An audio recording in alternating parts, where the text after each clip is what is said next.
आता एक मुंबईतून धक्कादायक बातमी समोर येते। मुंबईत तृतीयपंथीयावर अत्याचार झाल्याची एक धक्कादायक घटना समोर आली आहे। तृतीयपंथीयावर अत्याचार करून धारदार शस्त्राने वार केलाय तर घाटकोपर पश्चिम येथील ही धक्कादायक घटना आहे।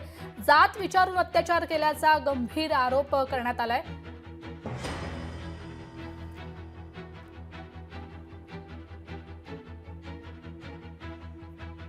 तर जात विचारून अत्याचार केल्याचा आरोप करण्यात आलाय।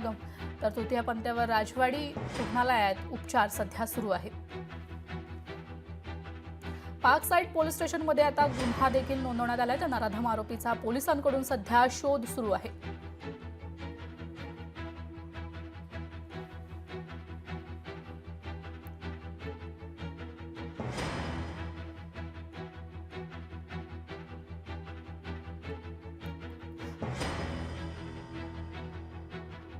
मुंबईत तृतीयपंथीयावर अत्याचार झाल्याची धक्कादायक बातमी समोर येते। तृतीयपंथीयावर अत्याचार करून धारदार शस्त्राने वार केलाय। घाटकोपर पश्चिम येथील ही धक्कादायक घटना आहे। जात विचारून अत्याचार केल्याचा आरोप यावेळी करण्यात आली आहे। या तृतीयपंथी सध्या गंभीर जखमी आहे। राजवाडी रुग्णालयात सध्या उपचार सुरू आहेत।